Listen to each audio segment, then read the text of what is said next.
Hey, my name is Beb. Well, here we are, the final step of the Year of Mal. I know where we're going after this, but we're going to have to get there first. This will entail 3 total runs. A completionist run to learn the ropes and do most of the content like a canonized run. A sort of pacifist run and Satan Presents Hellzone Deluxe Fuck You edition. We'll get there, I promise. But first, let's start with the completionist run. This is the story of Shrempton the Dwarf. Shrempton believes in helping people, aiding his friends, and avoiding fights with a combination of diplomacy, letting people off the hook, and money. He found many allies, namely his core 5. Eder, himbo-shaped but not himbo-actual. Aloth, a twink with mental health issues. Durance, a Rasputin you ordered from AliExpress. Kana, a shark man with a liver of gold. And Grieving Mother, because you say you want goth women, but you can't handle one, pussy. Let us tell his tale. This run is the simplest. Do all of the shit. Easy. Right? Fuck you. Are you stupid? This is an old school RPG. There's a billion things. There's 2 really nice things about this run. I don't have to plan fucking anything, and I'm blessedly ignorant. My class choice here is notable, and it's unique enough that I feel compelled to explain how it actually works. I'm a chanter, kind of caster-esque class. I build chants from phrases, which are just things you speak, and they build on like a musical staff. I can inflict debuffs, damage, and buff myself. The phrases themselves become a resource. If I chant so many phrases, I can cast spells. Usually summoning, but there's some other ones that are kinda handy.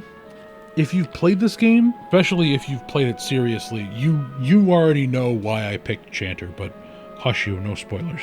The core of Shrempton's journey is enjoying the world and the people in it, so I'm gonna focus on that. Even in a game with 5 party members, personalities, I struggled to really set a team. If you were listening like a second ago, you know who I picked, but the others also have a lot of texture and complexity to them. And I loved talking to them, hearing them chip in, even if it's only for short bursts as I was doing their personal quests. I wish I had better spots for especially Pelagina and Zahua, as they represent their cultures that are otherwise kind of unremarked upon and are very visually interesting, at least to me.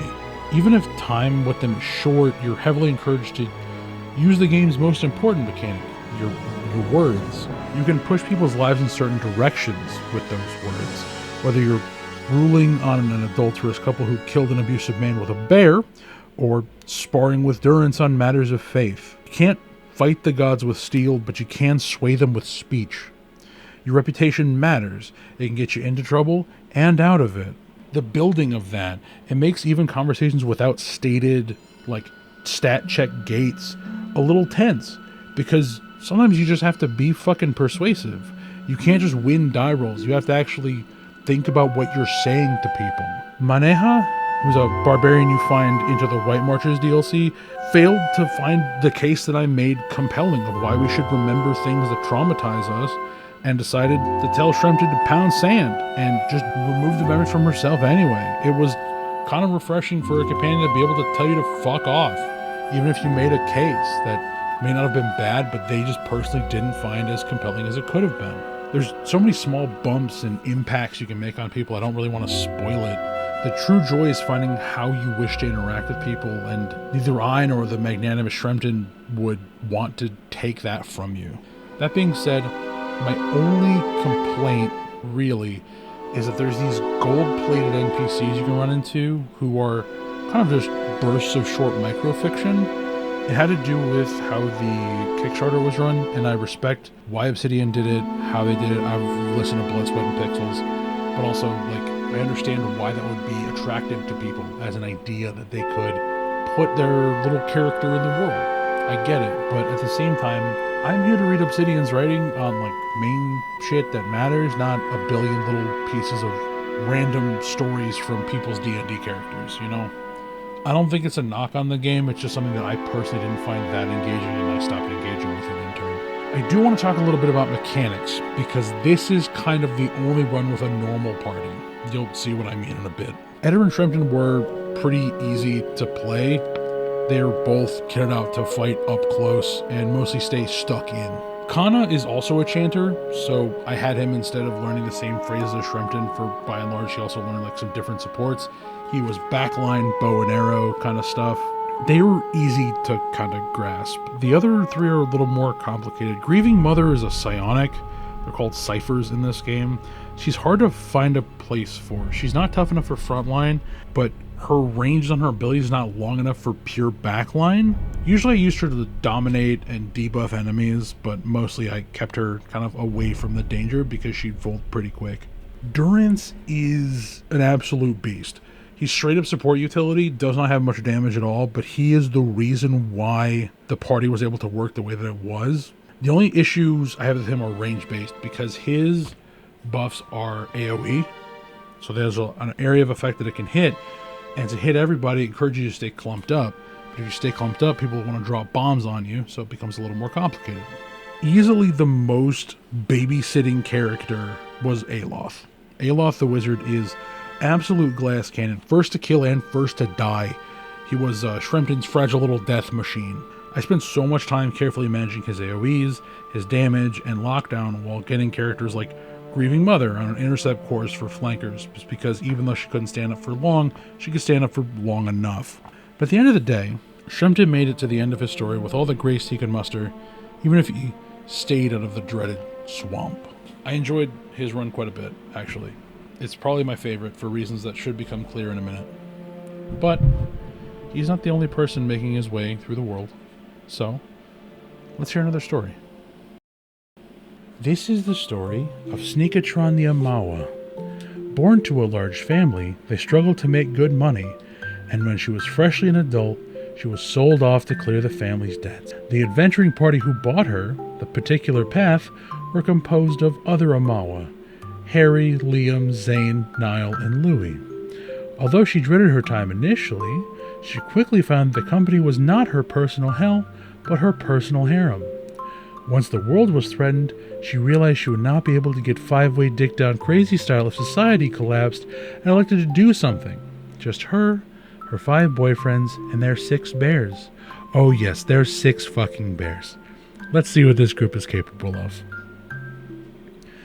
This run only had 2 real objectives. No rest for the pro, which means 10 rests or less in a run, and relative pacifism, which means I can only knock out 175 people, and by knockout I mean kill. I would have taken 0 knockouts if it came, but I wasn't pushing for it. This was super weird fresh off of Shrempton, because Sneakatron is not motivated by fucking anything other than moving forward with the plot, and sneaking around fights whenever possible. A lot of quests require them in one way or another, and 175 seems like a lot, but I promise you for this game, it isn't fucking anything. The party comp was pretty homogenous. Actually, everybody was basically identical. All rangers, bear companions. Bear companions don't take debuffs from going down, so they were very easily my front line, and they don't really collapse as quickly as my characters would have, especially early on. This run was not a huge deal. I'm not going to make a big production out of it. It wasn't nearly as involved as Shrempton or as difficult as it's about to be. I had plenty of saves. I actually had a lot of headroom on kills. My biggest issue was sneaking 6 sharkmen and 6 bears in small areas, especially cramped places like Heritage Hill, which took me an hour on its fucking own because I was trying to avoid a free fight that I could. But this took me like a day and a half, I want to say. This was really easy. I finished the game at level 6 when you cap out at 16. I mean, did I put on the lowest difficulty? Yes. I don't hate myself. Just kidding, I'm about to. But for this time, I didn't. Sneakatron, true to the kind of story that I cooked up for him, is the Mary Sue to save the world. On the opposite end of the spectrum, this is the story of Jason Stratham, the moon godlike. He suffers from severe anxiety and agoraphobia, and also had bones made of glass and paper. His call to adventure was more of a summons to appear, being forced by fate to risk his fragile little body for the good of the realm. And so he bid his daughter farewell and threw himself into the thresher that is the outside world. This run is an absolute fucking nightmare. I'm on solo, Path of the Damned, Expert, and Trial of Iron. I don't have any tooltips or templates for spell effects, so I just kind of gotta eyeball it. I can't bring anybody with me Everyone who hits me is more accurate, and I only have one save that permanently scrubs itself if I die. As a fun little bonus annoyance, I have to quit to the main menu to reload my singular save file, and also, saving kicks me to the main menu.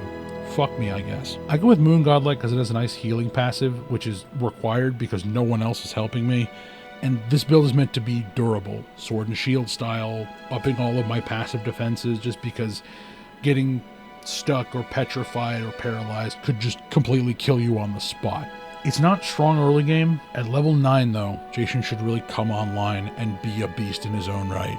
This would be the most comprehensive of the three, spoilers included, because if I had to suffer for you to watch, you get to fucking watch this. Well, there's nothing else for it. Let's get started.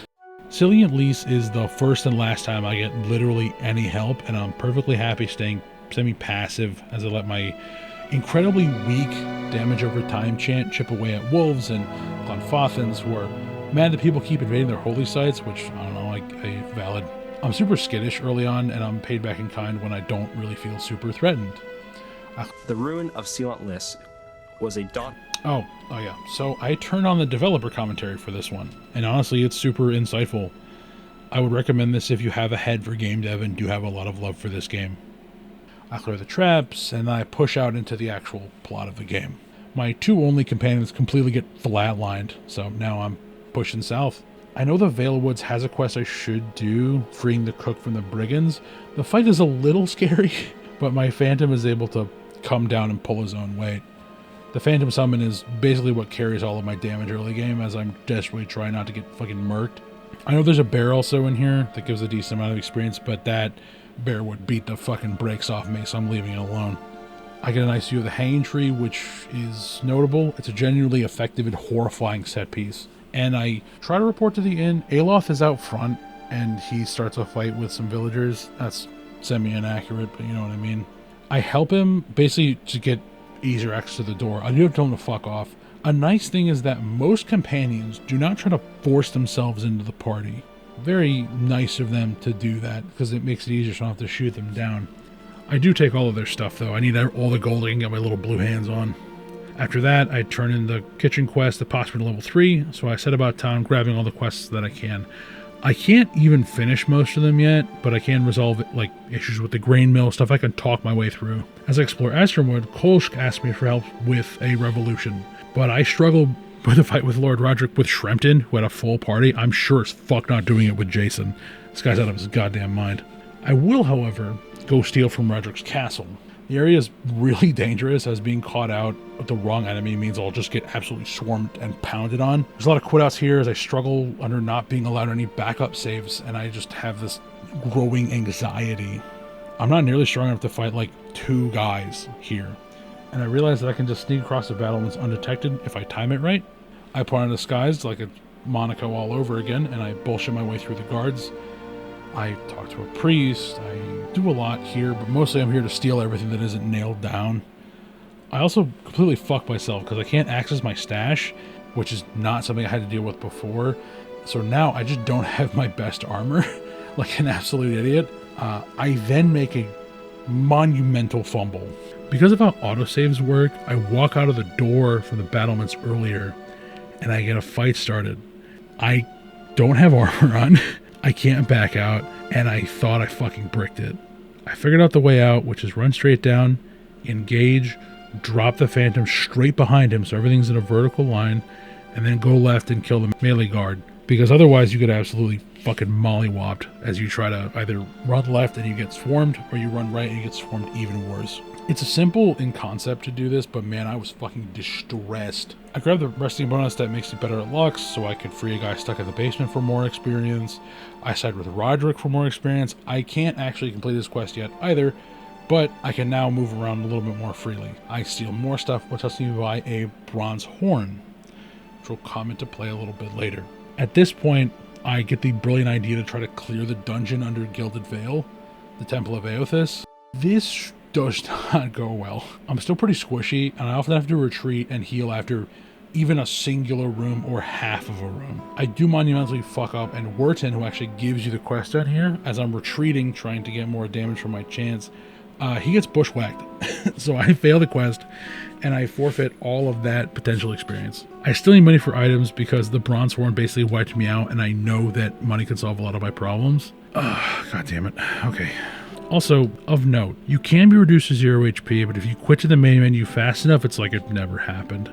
After some running away, I branch out and try Mogren's Fork, where you're supposed to beat Durance, a man that I miss dearly on this run, but I have to ignore him. While I got mauled by wolves, I do honestly think Durance is my favorite companion character. He's abrasive and kind of a huge prick, but he's actively trying to push you to think, to do, to act. He lets you push him back if you're actually able to make some solid points and make him take perspectives he wouldn't have otherwise. Also, some healing would be fucking appreciated. I'm pushing more east. Black Meadows has some pretty hard challenges. I can't even steal the shipment back because I keep getting my ass kicked. I'm desperately just trying to hit level 4 because if I can claim Kender, my stronghold, then I can push into Act 2, and there's a lot more quests I can do without having to do a lot of combat.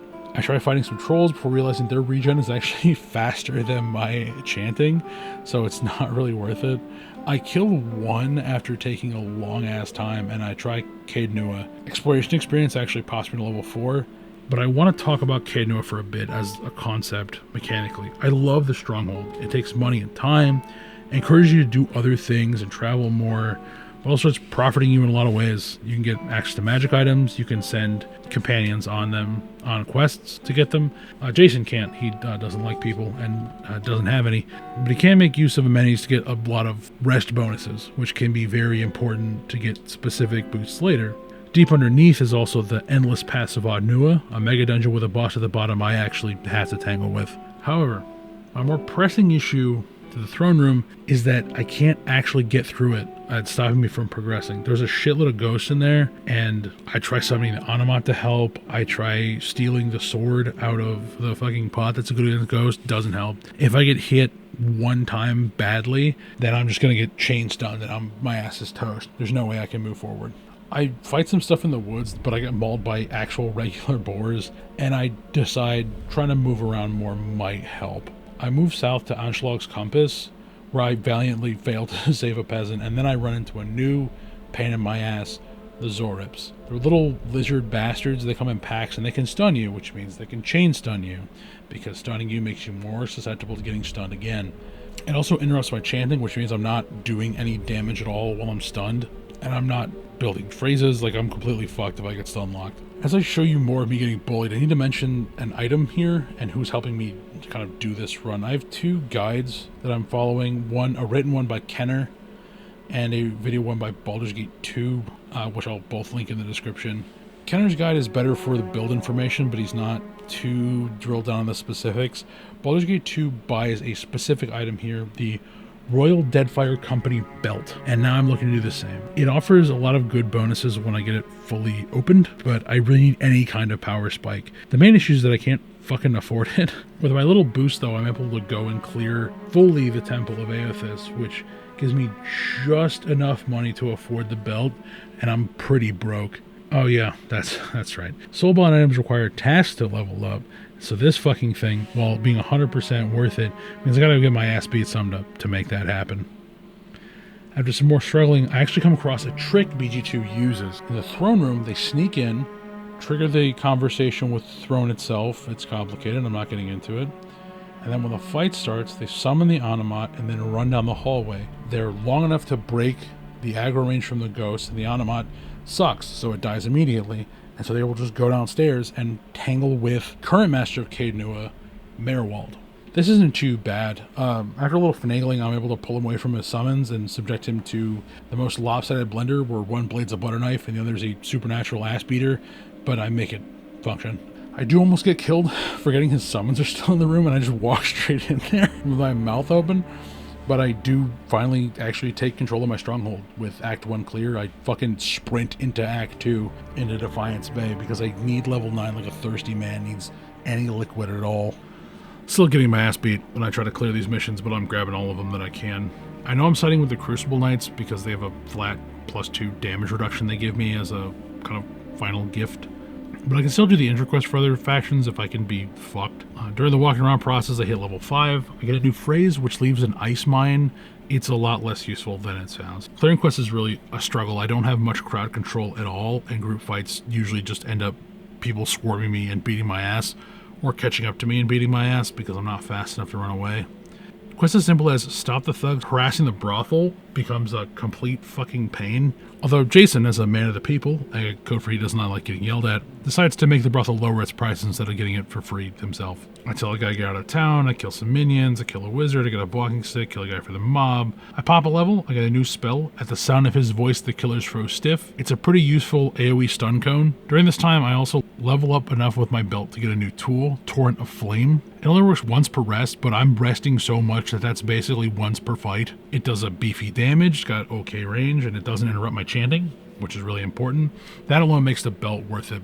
I'm honestly just back to mission clearing, trying to hit that elusive 9. I'm finally able to clear the fucking bear mission I tried a few times. I also learned my belt's fire shield. Still works if I'm paralyzed, so several Zarps just kill themselves on me without really my involvement, which does open up a few areas for me to invade. That discovery pairs neat with the belt's final form, which gives me a nice boost. A good Torrent of Fire possibly further along the Crucible Night quest line, and I hope letting them make advanced animated armors a little bit unethically won't backfire in any real way.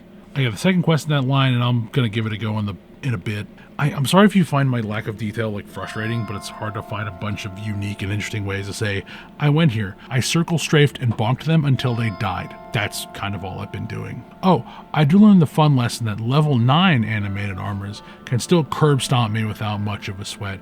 Walling off a quest that is theoretically easy, but in practice, a huge pain in my ass. I avoid choking the Crucible Night quest, but the guy I'm here to meet dies, and I'm sure as shit not reloading to resurrect his ass, so he's gonna stay dead. In a fucking nightmare turn, the knights are completely overrun with the animated armors I helped them make, and they're strong as hell. They easily overwhelm me and beat my ass, so I can't really do much for this for now. I repair a relationship via violence, I suppress a rebellion because Jason hates change, and I finally actually move the story forward by going through the Temple of Otica. Because I have a little knowledge, a little money, and a little bit of leverage, I'm able to do this without a fight. It does ignore the fact that I can't technically put on the cult hood because I'm a moon godlike who can't wear hats at all, but I'll take those. I have 3 main story missions I can chase. I briefly try the one inherited shield before realizing there's no fucking way I'm killing all these undead. I decide to go to a third hub town, Deerford, and fight a cult below the town who promptly start kicking my ass. Barbarians are a lot more durable than I thought they would be, and the fact that they have support casters means that I have to separate them or I literally cannot win. After a literal hour of fighting and healing off of every fucking skirmish, I throw in the towel for now. I tried Cleobon Log before realizing I also can't do that one, so I ended up beating some guy's ass in the streets because they were trying to capture a Orlin. I find myself kind of stuck at this point. I'm not strong enough to do a lot of quests that I have, but I'm also running out of things I can even do. I start chipping away at Odd Nua because there's 15 fucking levels anyway, so I want to see if I can get a level there. And then I massively fuck up. Instead of auto-resolving attack on Cade Nua, I instead manually resolve it, which means that I throw down an autosave and then I'm in a fight in my own ballroom against ghosts and lurkers. That sucks. Everybody that I hired died, but we livin'. I do try to go to the White March DLC to Stalwart, but then I forget that that opens with an ogre attack, which is a thing I'm not really prepared for, so I fuck off. A guy who's trying to take over my land sends his personal guard to try to kill me, but I tell them that's a bad idea, and they just they buy it.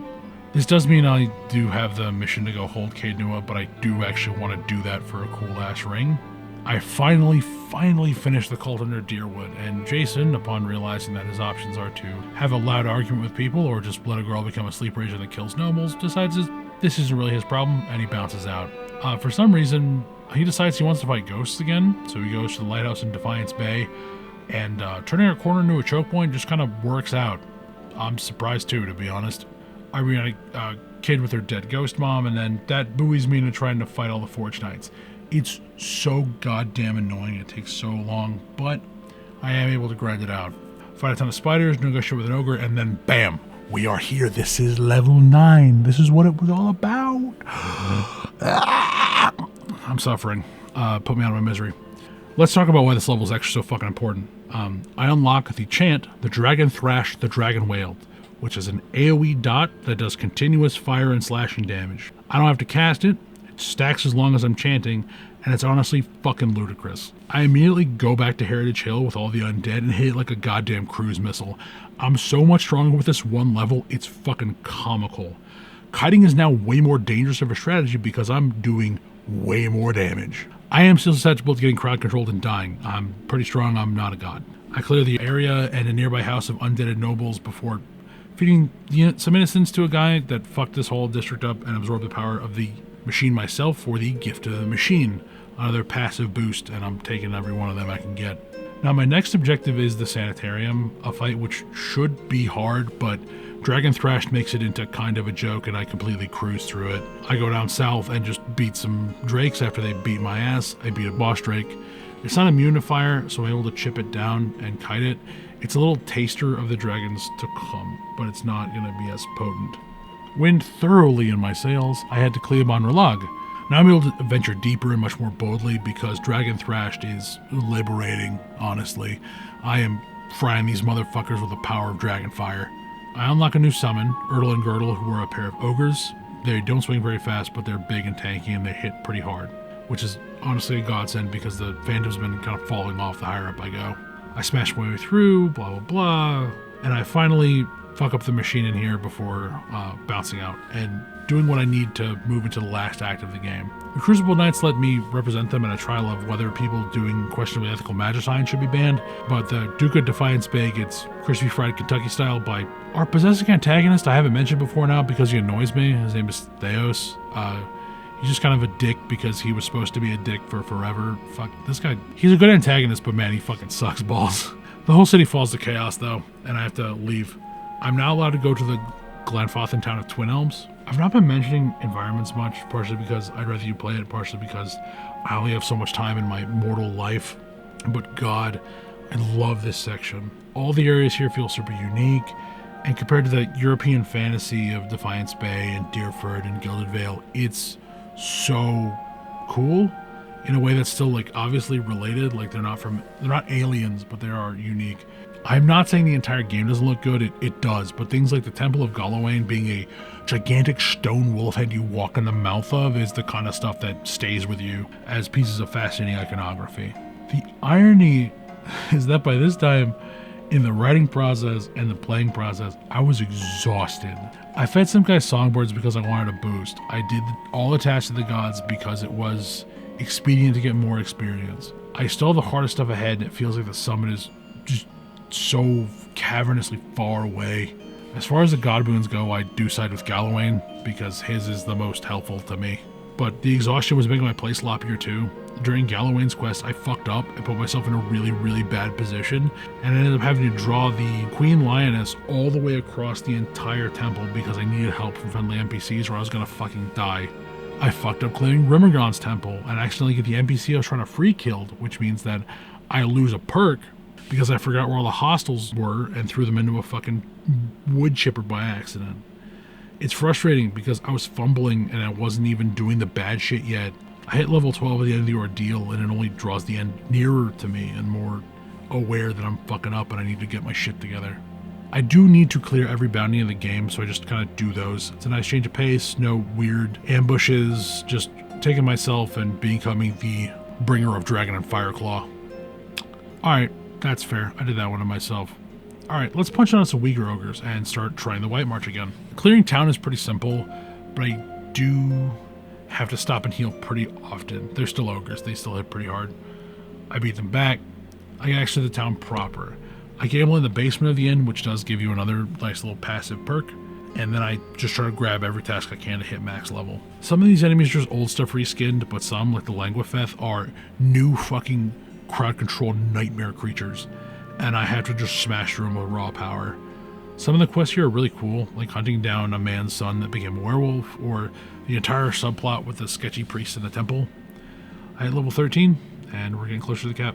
I start trying to finish the first part of White March, which hits a tall speed bump because Ice Trolls and Languifeth are just really keeping me away from Durgan's Battery, where I'm trying to open the forge back up.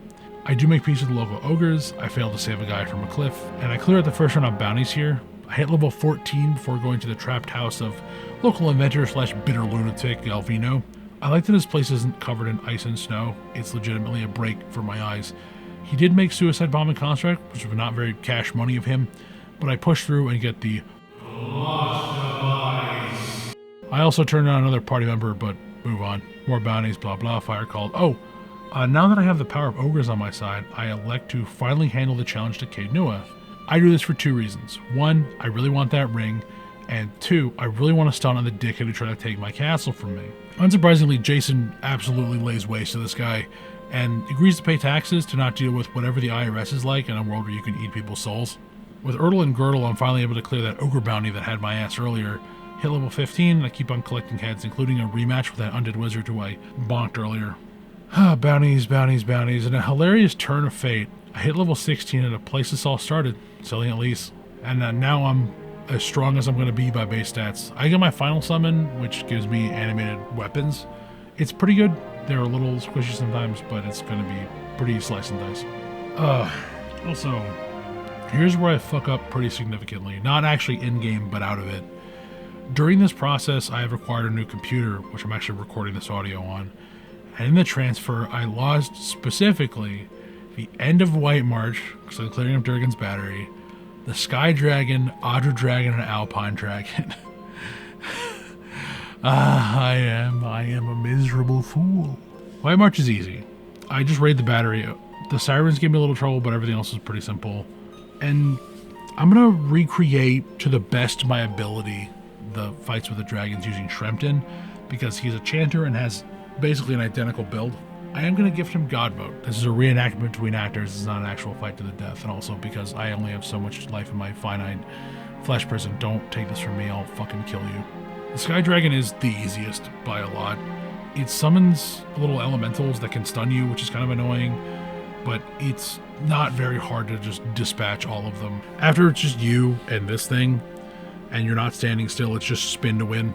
Stay out of its melee range, and with things like Gathman's Signet, that ring, and the Voice of the Mountaintops amulet, you have way bigger Dragon Thrash range than you used to, and it's more a question of not fumbling the bag than it is about actually challenging yourself.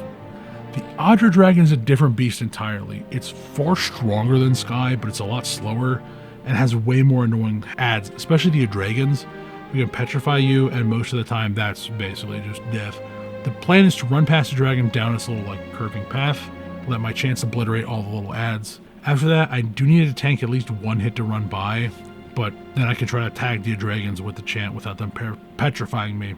After they go down, all I really need to do is just keep the dragon firmly kited by running around him. The Alpine Dragon's issue is not actually the dragon itself. I think it's on the weaker side, stats-wise, but its arena is so fucking cramped, and its ads can be really frustrating because they swarm you and lock you down, at which point the dragon will just dump its breath on you and kill you. This is the first fight where I needed consumable bonuses, as every second counts and a single misclick could just get me absolutely killed. I have a regiment I do this with. I might put it on screen, I might not. I use it for every hard fight from here on out. After I winnow out all the ads, though, I hit him with a toilet bowl special and I flush that scaly bastard straight to hell. Thank you, Shrumpton. Now please retire to your wealth and fame and friends as we return to Jason. We're actually now in the second half of White March, having made the town of Stalwart into a bustling place with the Forge at Durgan's Battery. Now, unfortunately, I have to deal with an invading army, the Iron Flail. I carved my way into their base while still having to rest decently often. These guys are not a joke, even though I'm not scaling them up to me. I learned their boss is able to see spirits like Jason can, and I'm actually able to talk my way out of this. This is where I meet actual nightmare beasts, the eyeless. These fuckers have crazy range. They hit hard enough to hurt and can knock me flat on my ass and then beat the fuck out of me. I have to fight my way out through what proves to be honestly too many of them. Even at max level, at this point having fought multiple dragons, it proves to be a huge pain in my ass. Now I move on to the temple built in the skeleton of a fallen god, not a joke, and tell them I'm absolutely, totally the messenger the gods are looking for. 100%. As I steal all their shit and actually do what they ask of me and drown all the people underneath. The amnesiacs in the basement are actually pretty fucking strong, and I try to avoid them because they can beat my ass pretty easily. After sneaking out of that, taking some of their stuff, I commune with the god who killed the god I'm standing on, and make a cool hammer in order to destroy the eyeless. There's a lot to these conversations that I'm leaving out because I genuinely think they're cool and should be experienced yourself. I get the cannons rolling on Durgan's Battery, and then I go to close out White March Part 2 at Kairon Scar.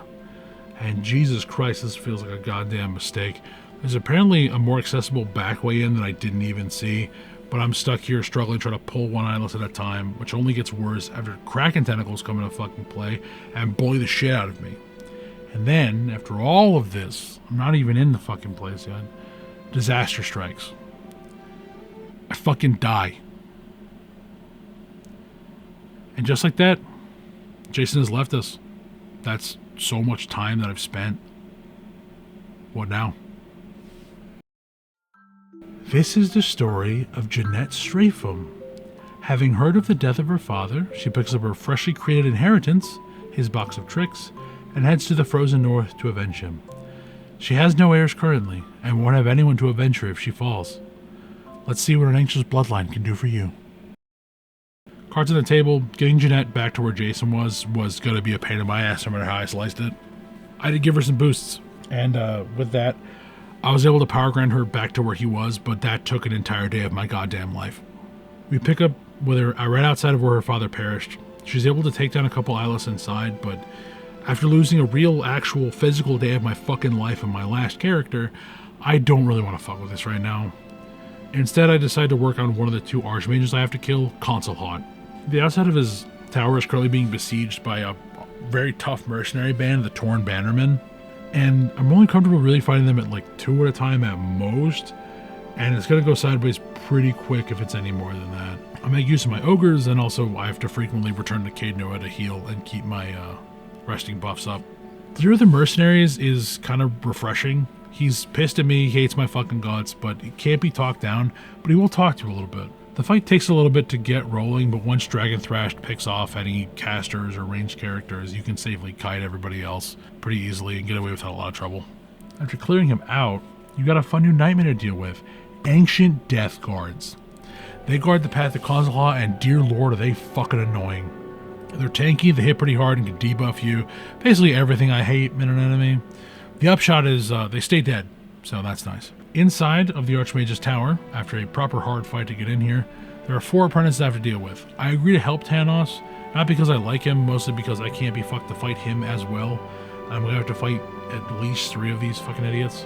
Each of the 3 apprentices is pretty hard. I have to keep falling back to keep my rests up, but eventually I get it done and I leave the spider man to his devices because he gives me the key inside. Now it's time for the dead man himself, Consulhot. I hit up Cade Nua, the brothel, and stand just outside the door, horking down food and drugs for any boost it can give me. It's not lost on me. I started this particular run with a Jason Statham pun, and I'm now just doing the plot of Crank to clear the boss. The fight itself is basically impossible if you just run in. They'll shred you in seconds. Using the door as a choke point, I slip out and just kind of pull adds one wave at a time, healing between and then diving back in. Once I get down to just me and the big man, I have to be really careful. His big hammer that he can summon knocks me down, and if he knocks me down, he's just going to throw more tablets on my ass until I'm dead. That's why it's so funny. The solution to this is to run back and forth, not to circle him, just juking his ancient evil ass until his dusty ankles break on the flagstones. After that, I pick up the mission for the second Archmage, Lengrath. That fight is so fucking terrifying that Tremta never even attempted it in earnest. But now I still have heads to turn in, where I hit a new wall. Brinlod. This bounty target has 3 chanters of his fucking own who can heal off Dragon Thrash before I can get enough stacks to kill anyone. So I just leave this be for now and I do other bounties. Although I'm not psychologically ready for the fight itself, I do clear the way to Lengrath, which is as hard as it was for Consulhot, but I know that the boss fight is going to be way worse. And then I remember, wait a minute, I still didn't finish White March. I fucked off out of there. Using my patented Consulhot juke, Jeanette gets to the last hurdle of the DLC, a motherfucking Kraken. And it's Calamari. Okay, damn. I hit a big crystal with a bing bong hammer and bury the eyeless under the earth, getting bailed out and finally complete the DLC. All that's left between me and the ultimate, Brinlod, Lengrath, and Theos. This is where the PC changeover happened, like the physical, getting rid of my old one, giving it to a friend, and then getting my new one. And some more fuck-ups occurred. Long story short, I lost the fight with Brinlod. All I did was hit him with the boss fight setup, and then it was a matter of kiting because my damage was finally high enough to make it happen. As I talk about the kit alterations I make, I'll just be running attempts in the background because I have so many. I boosted up a soulbound sword called Steadfast because it makes me immune to Frightened and Terrified, which the dragons can inflict and reduce my accuracy. Also on the new gear menu is Black Sanctuary, a shield that lets me use the withdraw ability to just vanish into a bubble shield for total over a minute as the Dragon Thrash just hits everybody in range. Okay, there's 4 problem mobs in this fight. Lengrath herself can CC me into oblivion. The Bog Cult Apprentice can turn me into a pig, which I don't recall ever surviving. If I can catch both of them in Dragon Thrash during any of my withdraw activations, I can kill them as they have really low health. My issue is there is that they're awkwardly positioned to hit both of them. The dragons, Guffanericos in the air and Turisolvus on the ground, are the real heavy hitters here. Turisolvus takes more damage when my bubble is up, and he's easier to avoid generally because he's slow, but he's not the one that I'm actually worried about. The flying fuck Guffanericos is what fucked up most of my runs. He's also resistant to the Dragon Thrashed more so than Turisolvus, which is more problems for me even. I also have to learn where I should bubble, which I end up being kind of dead in the middle to kill every little mob that I can grab, but also has the best chance to hit both the Bog Apprentice and Lengrath. The moment after the shield finally comes down is when it's the most dangerous, because being slowed or knocked down or paralyzed here means that I'm going to get lit up by everyone who's still alive. After about 3 or 4 hours worth of runs, eating shit and choking some deep attempts, I actually pull it together. Guffanericos is, of course, the last one standing, but of course my general strategy of cowardice mixed with running away does actually roll high enough to finally work. My summons keep Guffanericos occupied, and by the end of this, I was so fucking physically tired. But that's it. All I really need to do other than this is roll Teos. And dear God, do we roll him. Jeanette hits the end game like a house of fire and completely tears through the barrel aisle with, like, no resistance. There's all kinds of shadow shit and people trying to Hail Mary my moral choice, and I just cannot be fucked. Teos has managed to get me once, but I realized the Black Sanctuary bubble works on him too. And bam, it's curtains, moron. The end credits bring me a mix of emotions. Even if I spit for comedy's sake, it's the third time I've seen them. It's a summit, a massive challenge, but also a fun world with more depth everywhere you look. It's also the crest of an idea a friend delivered to me, to broaden my horizons, to look at what I already have, to try things I would have ignored otherwise. I called it the Year of Mal, and I meant it to be so, but it's fucking August, and I'm done, so now what? Do I call it complete? Do I let it rest as is? What are you, fucking new here? Yeah, I have it. They're all like references to things. It's the fucking shame meme, but it's Lara Croft. Yes. It's the 9/11 Toy Story, Dr. Doom, Wicker Man Bear. This one I don't know. Hyped. Okay, it's hard to see. It's just a picture of pockets. Like of shirt pockets. Shrek. Is that? Oh, that's one of my fucking pizzas. Yes. This has a pig in a hat. Yeah. This one I'm having a little hard time seeing. It's Tennessee Williams. Tennessee Williams. What the fuck? Why the fuck is Tennessee Williams in here? Because you had that song in your head for a while. I don't know, for whatever reason I remembered that. Fuck. Alright. Is there everybody in here that wants to be in here? Yeah. Pretty sure, yeah. Okay. Here we go. Okay, I'm gonna pull up my form because I want to see. And it should pop up with a number. I got Bingus. You got Bingus? What number? Bingus is 8. I'll see you next month, and I'll show you what I have in store.